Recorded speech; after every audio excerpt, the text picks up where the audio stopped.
The Risks of Gender-Blind Conflict Analysis. This article was written by Ambassador Melanne Verveer and Jessica Anania, and read by an automated voice. Published on March 20, 2026 on Just Security, an essential resource for those shaping a just and secure world. Armed conflict has surged to the highest levels in modern history, a trend now underscored by the eruption of a new war in the Middle East. Conflict and disaster-related humanitarian needs are staggering yet under-resourced. Climate change is creating greater insecurity. Democratic safeguards and other checks on rising conflict and autocracy are, for many countries, in tatters. Yet when officials and others plan for security, too often, half the story is missing.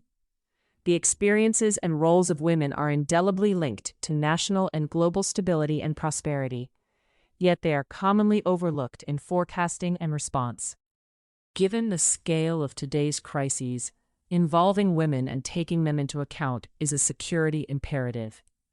Their omission from data and prediction is persistent, yet women's criticality to security is evident when it comes to the analysis and action required to understand conflict dynamics and trajectory, identify early warning signs of insecurity, and respond accordingly, including in negotiations for peace and in rebuilding in the aftermath.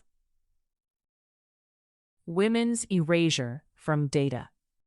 Women's exclusion from security planning at all levels is both the result of and reinforces a critical data gap. In national databases globally, only 50% of indicators, such as those tracking education, health, and economic outcomes, have sex disaggregated data, while 32% lack any data from the past decade. This omission extends to public discourse as well. Less than 2% of news stories address gender-based violence or challenge gender stereotypes, representing the lowest levels in 30 years of monitoring. Women comprise just 26% of news sources quoted in media coverage, and on high-profile topics like economics and politics, men's voices dominate women's by ratios as high as 31-1. These discrepancies reflect women's underrepresentation in leadership positions and scholarship related to security. For instance, women comprise just 13% of defense ministers, according to a 2024 United Nations report. Women also make up just 35% of academics and security studies globally, with even lower rates of representation when considering publication in top security journals. This problem is self-perpetuating. Funding shortfalls not only lead to reduced global data gathering and reporting, but also eliminate resources to track backsliding and hold institutions accountable for these gaps. Recent aid cuts have devastated civil society and research organizations that capture insights on gender-related experiences of conflict. Women-led organizations, often the only ones able to reach and account for the most vulnerable women and girls, are particularly exposed to resource scarcity. Just 0.4% of bilateral aid from donor countries worldwide went to feminist organizations led by women in 2022-2023, a figure that likely has shrunk even more following aid cuts. Amid these pressures, research, data, and investigative reporting that focuses on women and girls is likely to further dwindle. Meanwhile, women journalists, researchers, and community leaders face unprecedented attacks, including physical and digital violence. In 2025, 75% of women journalists surveyed reported experiencing online violence. When those documenting women's experiences are silenced, the erasure deepens and blind spots in conflict analysis and forecasting grow. Insight into armed groups and conflict trajectory. Violence against women, including conflict-related sexual violence, is a key dimension for understanding and anticipating changes in the security landscape. Sexual and gender-based violence by armed actors is an early warning indicator of conflict escalation. Increases in sexual violence during inactive conflict years can predict a return to active fighting, as it suggests rebel groups, which often use sexual violence as a socialization mechanism, are recruiting, maintaining, and mobilizing combatants. Fluctuations in patterns of sexual and gender-based violence can also illuminate armed groups' behavior and strategy. Spikes in conflict-related sexual violence have been associated with armed groups seeking to expand and strengthen territorial control, and can signal the arrival and movements of fighters in an area. High rates of sexual violence can also imply larger numbers of foreign fighters within rebel groups, significant reliance on child soldiers, and greater strength of rebel groups compared with pro-government militias.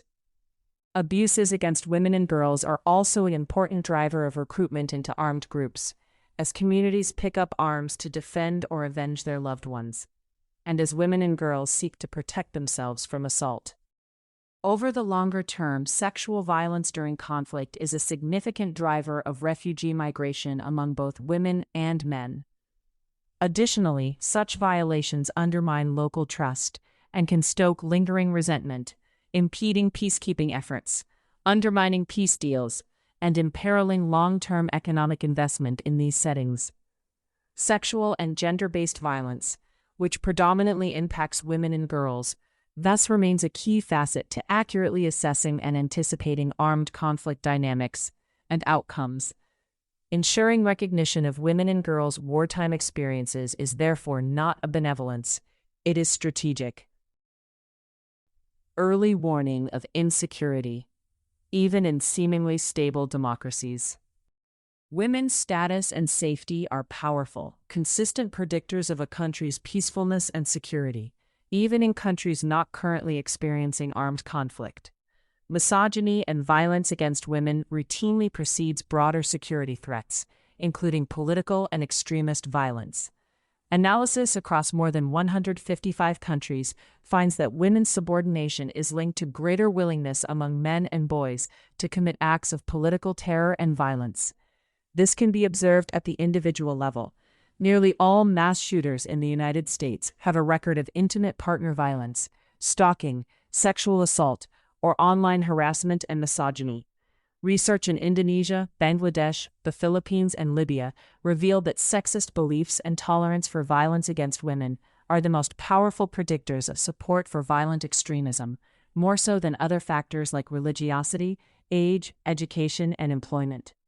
In Nigeria, local tracking of women's presence in common public areas was found to be a useful indicator for understanding perceived and relative security in communities.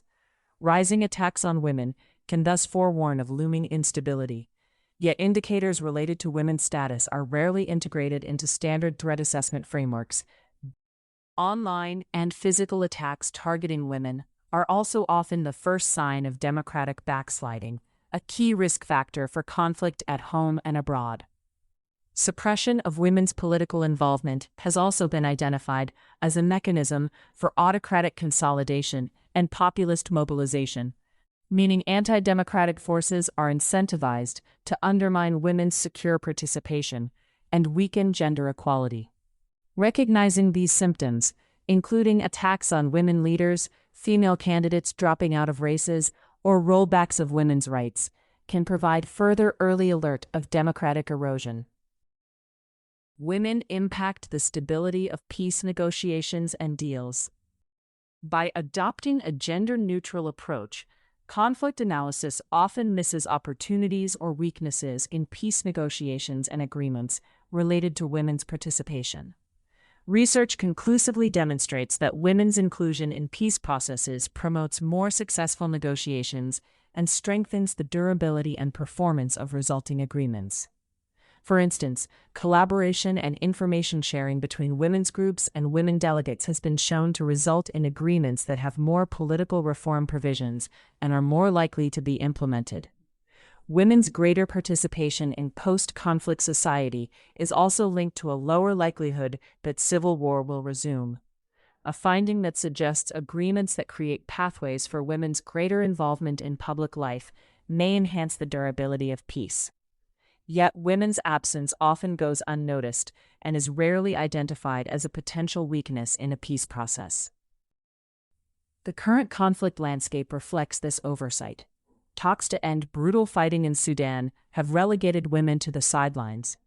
Despite holding high-level political positions and having extensive relevant experience, women are not formally included in negotiations to end the war in Ukraine.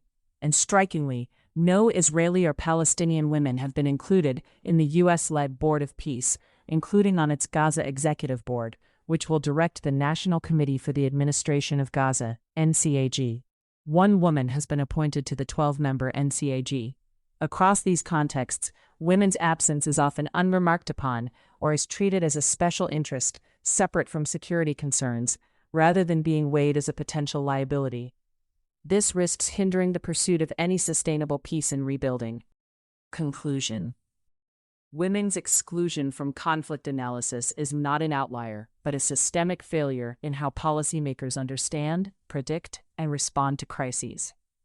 Looking forward, implementing and resourcing efforts to gather gender disaggregated data and overcome data gaps is crucial to gaining an accurate picture of the conflict and security landscape. Integrating indicators related to women's status, violence against women, and women's participation can help also strengthen understandings of conflict dynamics and develop more accurate risk assessments and predictions. To meet this urgent need, the Georgetown Institute for Women, Peace, and Security undertook an extensive analysis of potential security crises in the coming year, focusing on women and girls. This report, Women, Peace, and Security, Conflicts and Trends to Watch in 2026, complements existing predictive tools for crisis and conflict that remain largely gender-blind.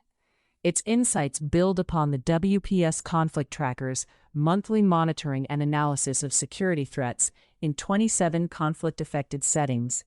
Findings underscore the importance of recognizing women's experiences and agency in conflict zones to ensure truly representative and more accurate forecasting.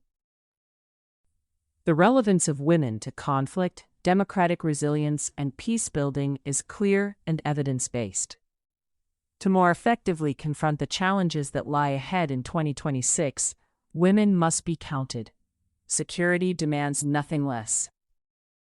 Thank you for listening to this article published on Just Security.